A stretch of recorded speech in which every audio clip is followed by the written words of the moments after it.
영혼을 성장시키는 책 소개방, 영성 책방. 오늘은 팀 켈러의 운동에 참여하는 센터 처치, Serving a Movement.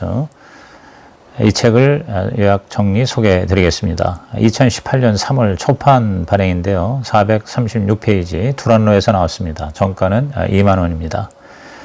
이 책은 팀 켈러 목사의 30년 목회 집대성인 2016년판 센터 처치의 해설판 시리즈 세 권의 책 중에 세 번째 책입니다.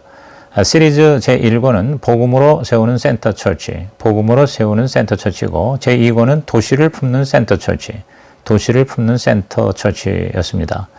이제 이 3권은 바로 운동에 참여하는 센터 처치입니다. 이 책은 또한 영성 책방에서 이미 소개한 팀 켈러를 읽는 중입니다의 제5장 연합을 통한 복음 생태계에서 더 읽도록 추천한 책이기도 합니다. 이 책에서 팀 켈러는 교회 사명의 본질을 살피며 각각의 그리스도인이 세상에서 하는 일과 사명의 관련성을 살피고 있습니다. 그는 선교적 교회, 미셔널 처치가 되는 것이 오늘날 어떤 의미인지, 또 교회들이 어떻게 실질적으로 사람들을 구비하여 선교적 삶을 살아가도록 도울 수 있는지를 제시하고 있습니다. 교회들은 의도적으로 통합적인 사역을 만들어야 하며 사람들을 하나님께, 각 사람에게, 각각의 도시에, 그리고 우리 주변의 문화에 연결해야 한다고 주장합니다. 각 장마다 다양한 논평과 그 논평에 대한 저자의 답변도 수록되어 있습니다. 이 책은 세 부분으로 되어 있습니다. 제1부 선교적 교회는 선교적 교회의 정의와 개념을 세워줍니다. 선교적 교회의 6가지 표지는 첫째, 우상과 맞서야 하고, 둘째, 일상의 언어로 소통하며 상황화하고, 셋째, 삶의 모든 영역에서 선교를 수행하도록 사람들을 준비시키고, 넷째, 공공의 선을 추구하는 반문화 공동체여야 하고, 다섯 번째, 비신자들의 질문과 구도자들의 교회 생활 및 그들이 사역 전반에 참여할 것을 기대해야 하며, 마지막 여섯 번째로 교회의 연합을 실천해야 하는 것들입니다. 팀 켈러는 초대교회 모습처럼 온 성도들이 비공식적 선교사가 되어서 복음적인 삶을 그들의 삶의 터전에서 구현할 수 있도록 비전을 제시하고 그 방법을 알려주고 있습니다.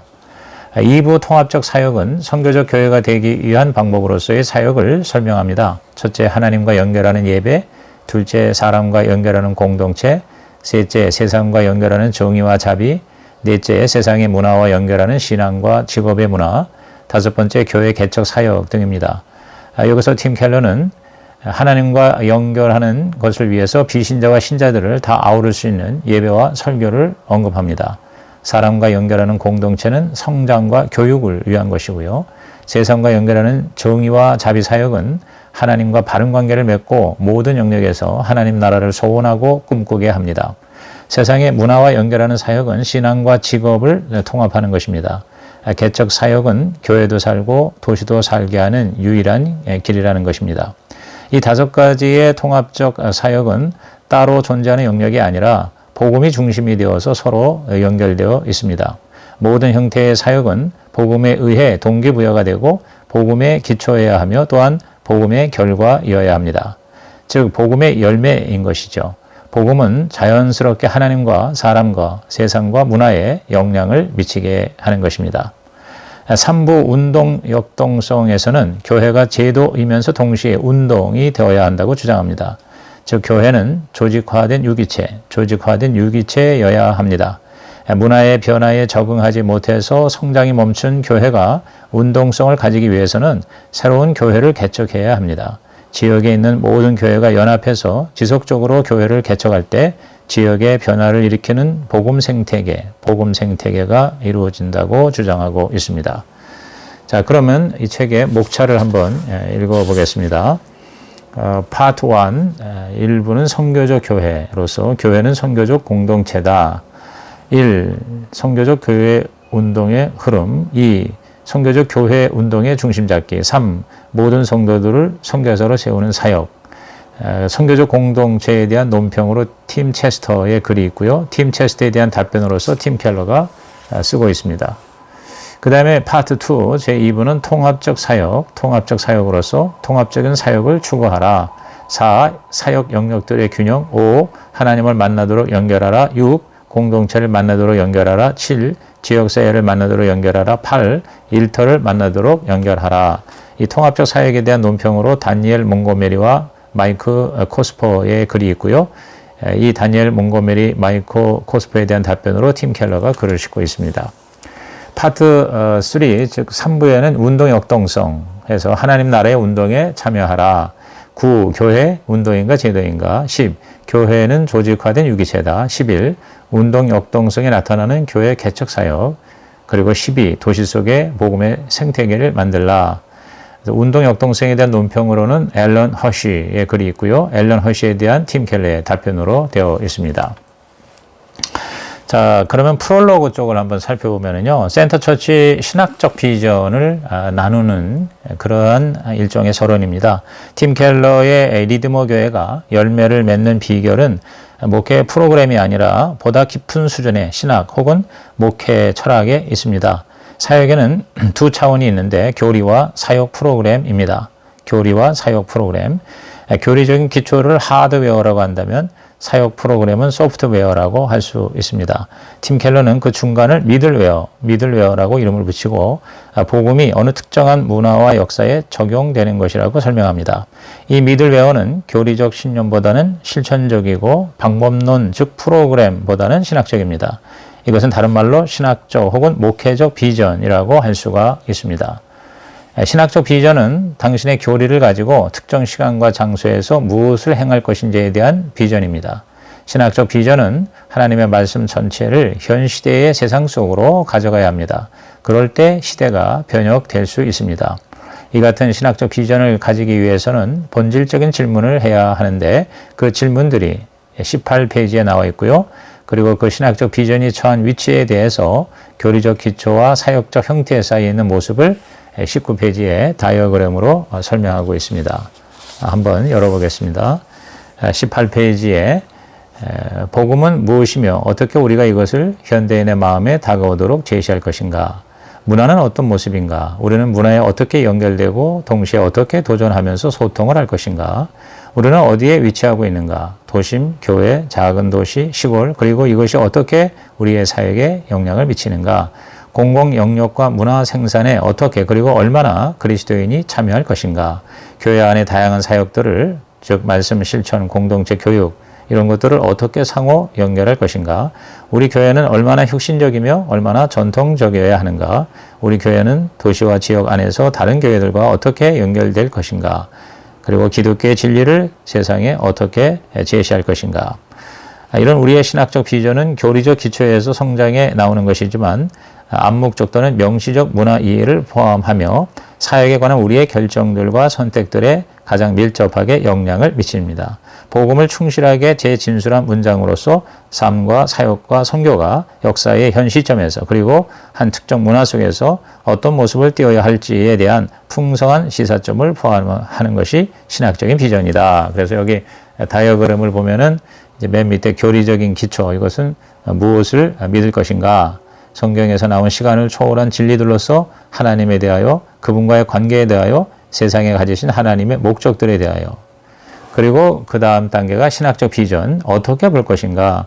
복음을 충성되면서도 새롭게 표현하되 동시대의 문화 속에서 삶, 사역 및 사명에 대한 풍성한 적용점을 찾는 것.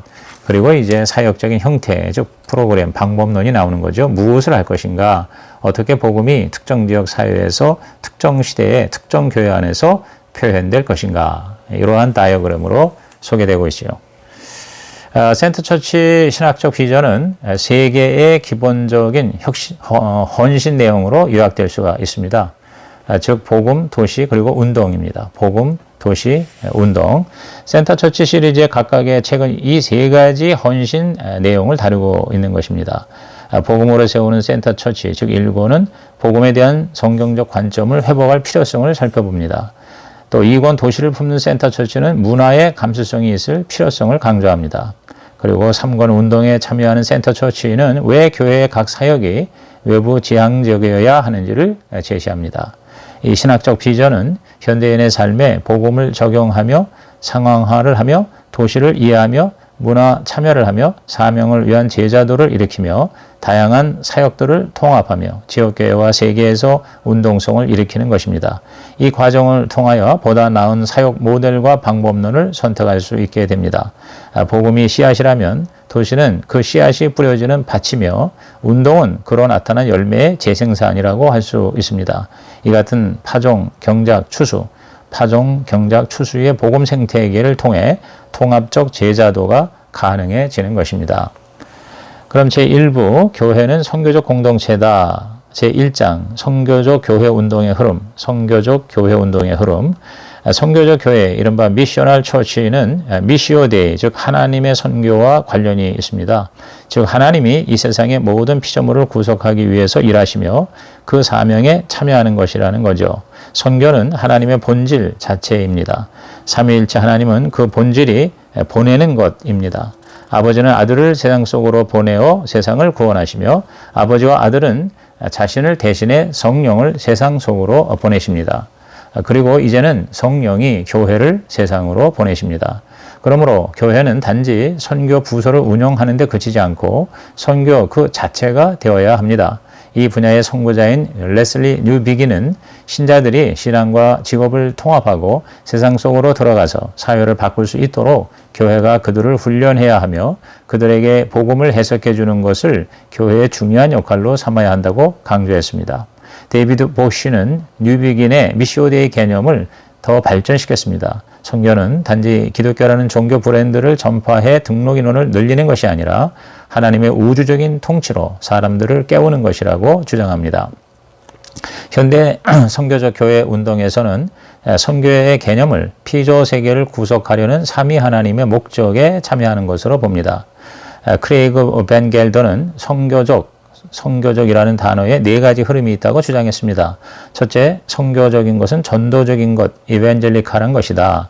즉 교회를 통하여 개인적 구원을 경험하게 하는 것입니다. 둘째, 선교적인 것은 성육신적, 즉 인카네이셔널한 것이다. 즉 교회가 지역사회 공동체에 깊이 참여하는 것입니다. 셋째로 선교적인 것은 상황화되는, 즉 컨텍스추얼한 것이다.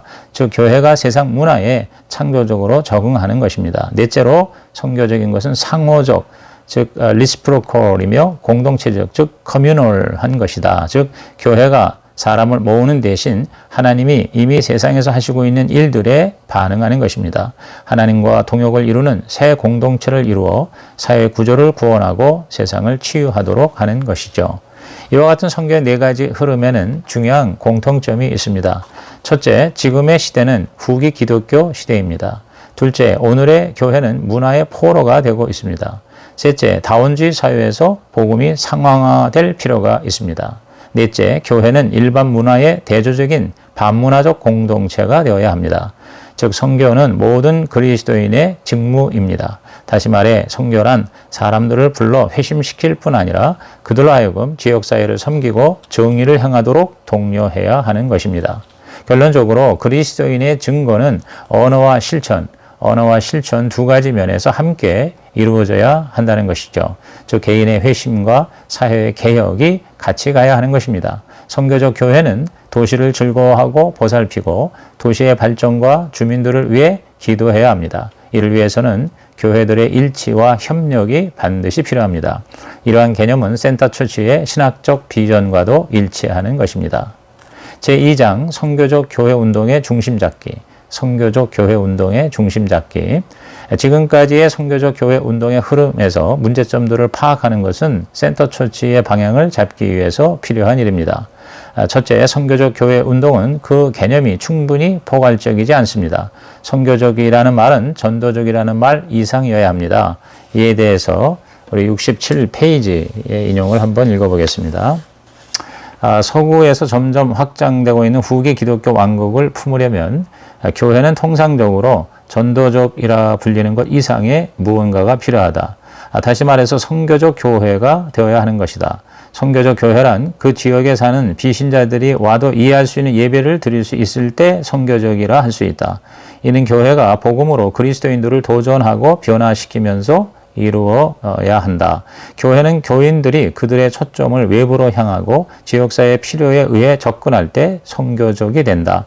선교적 교회의 신자들은 복음을 어떻게 상황해야 할지 알아야 하며 주변 사회 문화의 이야기들을 주의 깊게 듣고 새로움에 도전하면서 그들의 마음을 움직일 수 있어야 한다. 마지막으로 선교적 교회에는 성품과 매력적인 삶으로 교회 공동체로 끌어들여 그 안에서 기독교 신앙을 배양하고 탐사하도록 하는 교인들이 항상 있어야 한다.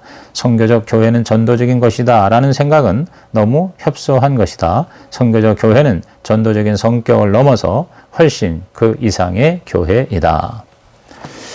둘째로 선교적 교회 운동은 특정 형태에 너무 매여 있습니다. 대표적으로 유입적이어야 한다든가 성육신적이어야 한다든가로 논란이 되고 있지요. 그러나 교회 형태 혹은 규모가 본질적으로 성령의 열매를 맺고 비신자를 전도하고 사람들을 보살피며 그리스도를 본받는 삶을 사는 등의 사역 성과를 결정해 주는 것은 아닙니다. 셋째는 복음에 대한 분명한 이해가 결여되어 있습니다. 가장 큰 혼란은 은혜와 공로에 대한 개념입니다. 성경적인 복음은 사람들에게 하나님의 거룩하심에 비추어 자신의 위험, 즉 죄성을 보게 합니다. 동시에 복음은 예수님의 희생이 얼마나 값비싸고 놀라운 것인지를 깨닫게 합니다. 복음은 구원이 오직 은혜로 되며 공로로 되지 않는다는 것을 기억하게 합니다. 그럼에도 복음으로 변화된 자들은 정의와 열정이라는 수평적 요소를 배제하지 않습니다. 팀 켈러는 한 교회가 고전적인 복음 교리를 강력하게 가르치고 설교하면서 여전히 선교적일 수 있다고 믿고 있습니다. 그것이 가능하기 위해서는 선교적 교회가 서구 문화와 선교적 만남을 위해 사회의 우상들과 싸워야 합니다. 고전 교리를 공교하게 상황화함으로써 후기 기독교 문화의 사람들을 품어야 합니다. 기독교 왕국 시대의 성직주의 및 평신도 수동성을 극복해야 합니다. 다시 말해 종교개혁의 만인 제사장 교리를 반드시 회복해야 하는 것입니다. 평신도들은 복음의 증인이 되고 도시에서 정의를 이루고 믿음과 신앙을 통합하여 직업을 통해 문화에 참여해야 합니다. 선교적 교회는 자비의 실천과 사회 정의의 추구에 있어서 전통적인 근본주의 교회들보다 훨씬 더 깊고 실제적으로 헌신합니다. 그리고 전통적인 자유주의 교회들보다도 깊이 있고 실제적인 방법으로 전도와 회심에 헌신합니다. 선교적 교회는 섬기는 공동체로 반드시 자신을 제대로 이해해야 합니다. 즉 공익을 추구하는 반문화 즉 카운터 컬처가 되어야 하는 것입니다. 선교적 교회는 투과성이 있어야 합니다. 즉 문화 안에 있는 주변 사람들과 문화적으로는 비슷하지만 영적으로는 달라야 합니다. 전도 프로그램이나 선교 부서에 의지하지 않고 교회 생활의 모든 영역에서 믿음이 없는 사람들의 존재를 늘 인식하고 대응할 준비가 되어 있어야 합니다. 그리고 선교적 교회는 지역 수준에서 할 수 있는 최대한 그리스도인의 일치를 실천해야 합니다. 불필요한 분열이 없어야 선교적 교회가 될 수 있는 것입니다. 이 모든 것을 종합해서 팀 켈러는 선교적 교회의 6가지 표지를 제시하고 있는데 88페이지에 요약이 잘 되어 있습니다. 한번 읽어보겠습니다. 선교적 교회의 6가지 표지. 1. 교회는 반드시 사회의 우상과 맞서야 한다. 2. 교회는 반드시 실력 있게 맥락화하고 일상언어로 소통해야 한다. 3. 교회는 반드시 사람들이 삶의 모든 영역 가운데에서 선교를 수행하도록 준비해야 한다. 4.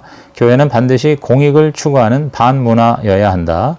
5. 교회는 반드시 상황화되어야 하며 비신자들, 질문자들, 그리고 구도자들이 교회 생활과 사역 전반에 참여할 것을 기대해야 한다. 6. 교회는 반드시 일치를 실천해야 한다. 선교적 교회의 이 6가지 표지는 다양한 형태를 가진 대형교회와 소형교회 모두에서 존재할 수 있다. 이 표지들은 종교개혁가들에 의해 재확인된 복음 이해가 분명해질 때 약화되는 것이 아니라 더욱 강조된다. 이 표지들의 대부분은 이 책의 다른 부분에서 다루겠다. 교회가 선교적 마음가짐을 가질 수 있는 가장 실제적인 한 가지 방법은 교인들이 사역할 수 있도록 훈련하고 준비시키는 것이다. 제3장 모든 성도들을 선교사로 세우는 사역. 모든 성도들을 선교사로 세우는 사역. 평신도들 사역에 참여시키도록 구비시키는 일은 모든 교회에서 중요합니다. 선교 사역은 더욱 그렇습니다. 교회 바깥에 있는 사람들과 연결하는 것은 삶으로 복음을 표현하는 문화 참여자들에 의해서 이루어집니다. 전도와 선교는 관계적으로 이루어집니다. 한 사람이 관계의 상황 안에서 또 다른 사람에게 복음을 가져가는 것입니다. 마이클 그린은 초대교회의 전도라는 책에서 기독교가 전파된 가장 중요한 요인은 많은 그리스도인들에 의해 비공식적으로 행해진 확장된 가정, 즉 오이코스 전도를 통해서였다고 밝혔습니다. 사람의 가장 깊은 인간관계는 가정 안에 있습니다. 가정, 즉 집은 체계적인 가르침과 교육의 장소로, 친구들과 이웃들을 모아서 복음을 제시하는 곳으로, 기도 모임 장소로, 즉흥적인 전도적 모임으로, 질문자들과의 후속 모임으로, 배움과 기도의 밤을 위해서, 그리고 교제 모임을 위해서 사용되었습니다. 선교적 교회는 전교인 복음 사역, 영어로 Every Member Gospel Ministry를 하는 교회입니다. 전교인 복음 사역은 유기적, 관계적, 성경 중심적, 그리고 적극적 복음 사역의 형태로 나타납니다. 교인 중에 최소 20% 이상이 유기적, 관계적 복음 사역에 참여하면 강력한 역동성이 생겨서 온 교회를 가득 채우고 삶을 세우고 전도하는 교회의 능력을 크게 신장시킬 수가 있습니다. 세상의 사람들은 교인들과 목회자들로부터 비공식적 및 공식적인 방법으로 자주 복음을 들어야 합니다. 교회 밖 사람들이 교회 안 성도들로부터 지속적인 만남을 가지면서 그리스도인이 되는 과정은 한순간에 되지 않고 단계적인 경험들을 가집니다. 인식의 단계에서 구분이 됩니다 라고 말합니다. 관련성의 단계에서 도움이 됩니다 라고 말합니다. 신뢰성의 단계에서는 진리이기 때문에 신뢰가 갑니다 라고 말합니다. 시도의 단계에서는 어떤지 궁금합니다 라고 말합니다. 헌신의 단계에서는 받아들입니다 라고 말합니다. 마지막 강화의 단계에서는 이제 이해됩니다 라고 말하면서 그리스도인이 되는 것이죠. 평신도 사역의 역동성은 최소한 관계적 진실성, 목양적 지원, 그리고 안전한 공간이라는 세 가지 요인이 있을 때 활성화됩니다. 관계적 진실성, 목양적 지원, 그리고 안전한 공간. 첫째가 관계적 진실성이 있는 신자들입니다. 비신자들에게 복음의 편지가 되기 위해서는 이웃의 삶에 참여하고 그들과 같은 문화를 가지되 탁월성이 있어야 합니다. 같은 문화 속에서도 이웃들과 놀라울 정도로 달라야 합니다. 명확한 반문화적 혹은 대조문화적 가치와 실천을 가지되 일관성이 있어야 하는 것이죠. 팀 켈러는 이 같은 반문화적 가치에 대해서 프란시스 쉐이퍼의 말을 109페이지에서 인용을 했습니다. 한번 읽어보겠습니다. 성경은 재산권에 대해 분명하게 가르치지 않는다. 그러나 구약 성경과 신약 성경 모두 측은지심을 갖고 재산권을 사용할 것을 매우 강조한다. 만일 고용주가 성경을 믿는 그리스도인인 곳마다 고용주가 이익을 덜 취하면서 종업원들이 평균 임금보다 눈에 띄게 더 많이 받는다는 것을 세상이 볼 수 있다면 이익은 세상의 기준과 똑같되 대신 많은 금액을 기독교 학교 선교 복지에 기부하는 경우보다 복음이 훨씬 더 잘 전파될 수가 있었을 것이다. 이것은 온 세상에 복음을 증거하는 일의 중요성을 축소하거나 선교를 최소한으로 하자는 의도가 아니다. 이것은 재산권의 사용도 복음을 선포할 때 함께 따라간다는 의미다. 상황화된 선교적 신자들에게는 매일의 삶이 선교입니다. 즉 그들의 삶에 적극적으로 참여하는 것이죠. 비신자들과의 관계가 피상적인 거품 접근법이 아닌 그리스도인의 구별된 삶을 유지하면서도 관계적으로 가까워지는 조화 접근법으로 다가갑니다. 거품 접근법이 아니라 조화 접근법. 이 같은 같음, 다름, 참여함의 요소들은 그리스도인의 관계적 진실성의 기초를 이룹니다. 세상의 비그리스도인들은 이러한 그리스도인의 진실성의 매력을 느끼고 다가옵니다. 전도의 기술과 방법보다 탁월한 그리스도인의 삶의 질, 즉 분명한 희망, 사랑, 안정, 진실성 등의 표지는 언제나 영혼 구원을 위해 꼭 필요한 전제 조건이 되고 있습니다. 이 관계적 진실성 다음으로 평신도 사역의 역동성을 위해 필요한 두 번째 조건은 바로 목양적 지원입니다. 목양적 지원, 목회자와 교회 지도자들은 평신도 사역의 중요성을 인식하고 의도적으로 사람들을 준비시켜야 합니다. 무엇보다 강력한 연결성이 있어야 합니다. 목회자는 평신도들이 자신들의 인간관계를 말씀의 사역, 즉 전도와 선교를 위해서 사용하도록 격려하고 독려해야 합니다. 그들에게 그리스도인의 관계적 진실성이 무엇인지를 보여주어야 하는 것이죠. 평신도들의 전도는 복음 자체의 기초 위에서 자연스럽게 유기적으로 이루어져야 합니다. 복음은 우리를 겸손하게 합니다. 복음은 다른 사람을 겸손하게 인정하게 합니다. 그래서 매력적인 관계성을 가지게 합니다. 복음은 우리를 겸손하게 하면서 동시에 담대한 용기를 줍니다. 두려움이나 평판을 극복하게 합니다. 복음의 원천으로 돌아가서 하나님의 사랑, 기쁨 그리고 지혜로 가득할 때 사역자의 보람을 가지게 되는 것입니다. 아울러 역동적이고 훈련되고 깊이 있는 기도 생활이 뒷받침되면 금상첨화가 될 수가 있습니다. 이 관계적 진실성 그리고 목양적 지원과 함께 평신도 사역의 역동성을 불러일으키는 세 번째 요소는 뭡니까? 안전한 공간입니다. 평신도들의 관계적 비공식적 활동 외에 교회가 지원하는 다양한 행사와 활동은 확실히 도움이 될 수 있습니다. 그 다양한 형태는 단회성 이벤트에서 시작하여 소규모 질의응답 모임, 새로 시작하는 소그룹, 새신자 양육 모임, 4주간 모이는 태신자 그룹, 예배 후 즉흥적 모임 등 여러 가지가 가능합니다. 가장 중요한 것은 자연스럽게 접근할 수가 있게 하는 것입니다. 안전한 공간이란 공동체 전반이 매우 뜻하고 믿음 없는 사람들을 받아들이는 자리입니다. 공동체가 문화적으로 단절적이지 않는 것이죠. 공동체가 평신도 사역을 우선순위로 삼는 것입니다. 균형 있고 통합적인 사역에 있는 것이죠. 이러한 공간은 더 많은 사람들을 자석처럼 이끌 수 있게 될 것입니다. 선교적 공동체에 대한 논평이 팀 체스터가 썼는데요. 팀 체스터는 팀 켈러의 선교적 공동체의 대다수 내용을 지지하고 있습니다. 무엇보다 선교적이라는 단어의 가치에 대해서 교회의 예배가 비신자들에게 이해가 되고 교인들이 공감할 줄 아는 사람들로 알려지고 교회의 메시지가 지역 문화에 상황화되고 있는 것으로 공감하고 있습니다.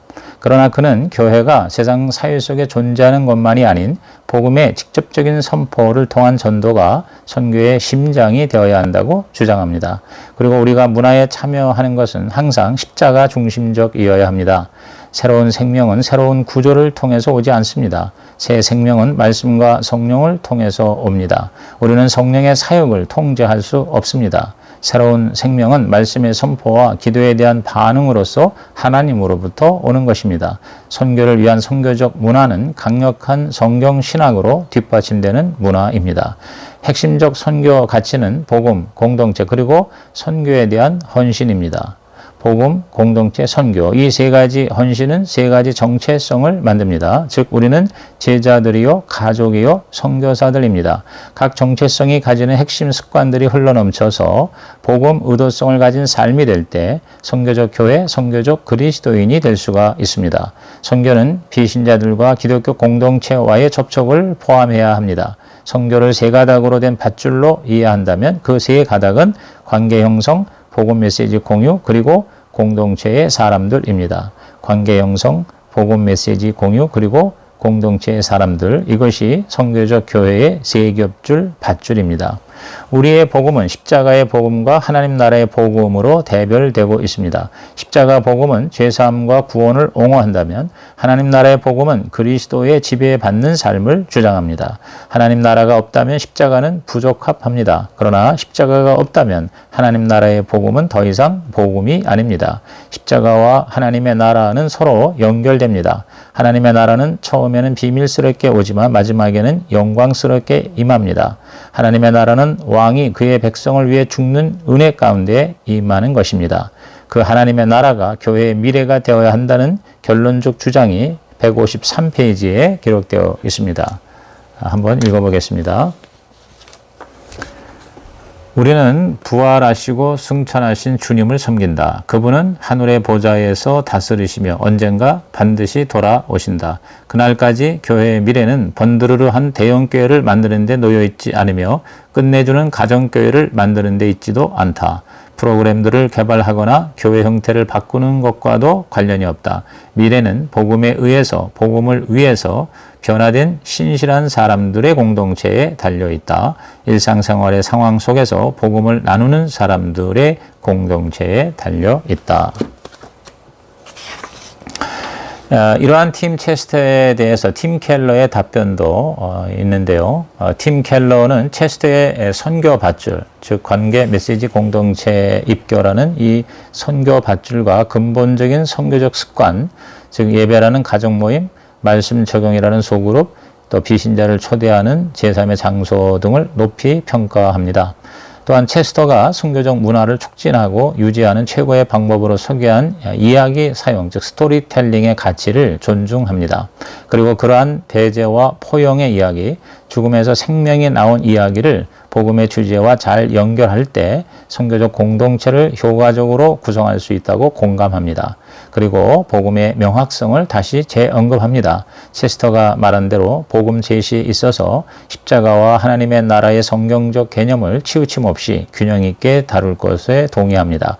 하나님 나라 복음만 주장하면 선행의 복음이 되는 위험성이 있습니다. 그러나 환원주의적 십자가 복음은 개인적인 도덕성의 회개로만 끝나고 사회 정치적인 헌신은 소홀히 할 위험성이 있다고 지적합니다. 이와 같은 양극단의 문제를 해결하는 방법으로 팀 켈러는 복음 제시를 위한 하나님의 형상, 복음 제시를 위한 하나님의 형상 활용을 제언하고 있습니다. 이상으로 운동에 참여하는 센터처치 제1부를 마칩니다.